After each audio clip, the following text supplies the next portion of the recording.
Une petite marche confortable. Je contrôle ma profondeur.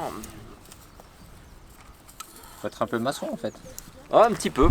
Bonjour les agris. Aujourd'hui je suis à Mézeray où on va rencontrer Christophe Ducommun qui va nous parler de l'analyse des sols.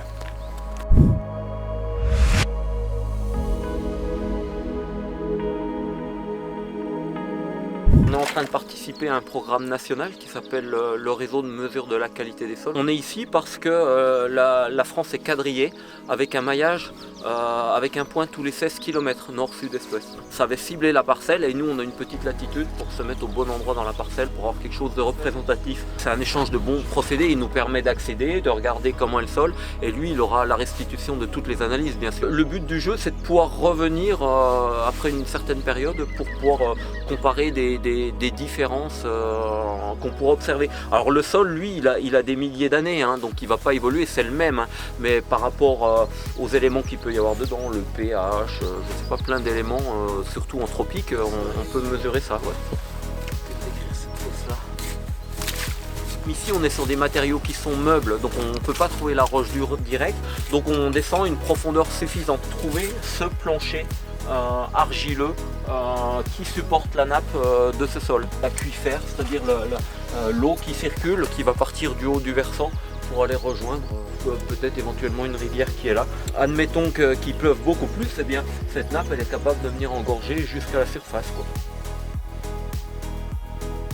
Dès qu'un sol commence à avoir des bariolages gris et rouille comme ça, on est sûr qu'il y a une nappe perchée. Donc n'importe qui pourrait regarder son sol et se dire tiens, ici il y aura de l'eau l'hiver, c'est sûr. On va décrire chacun de ces horizons hein, visuellement avec le toucher, etc., le nombre de racines, s'il y a des vers de terre, voilà, la nappe, la présence d'une nappe. On voit bien qu'on a un horizon organique là, hein, on voit bien que c'est riche en matière organique, c'est plus foncé. Hein. C'est la propriété de la matière organique, très foncée. Après on a un horizon qui est gris à taches rouille, qui est sans doute moins souvent inondé parce que le fond de la casserole c'est là, donc la nappe elle fait ça, puis vraiment quand il pleut beaucoup ça peut remonter. Et puis là le sol il est complètement décoloré parce que la nappe le délave, hein, le lessive. Hein. On aurait 1, 2, 3, 4 horizons avec le niveau argileux en dessous. Puis après, chaque horizon va être prélevé, puis il va partir en analyse. On connaît le volume de cylindre, on va le peser humide, on va le peser sec, et après on pourra connaître la quantité d'air qu'il y a dedans. Ce qu'on veut, c'est qu'un sol soit aéré, donc il doit peser le moins possible.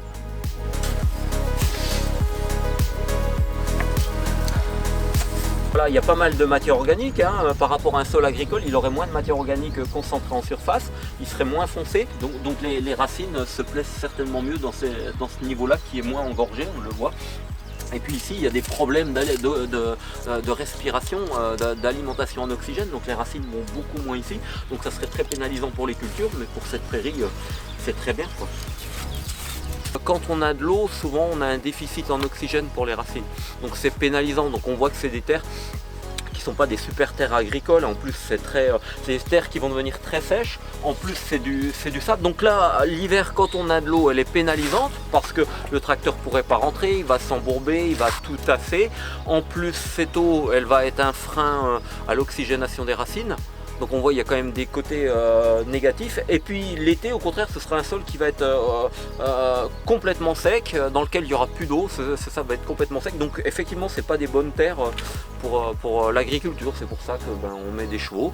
Et puis en même temps c'est des zones humides intéressantes, quoi.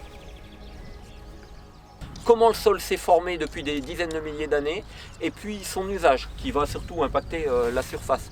Finalement, si les sols sont différents, et bien après ils vont avoir des orientations agronomiques, environnementales qui vont être différentes.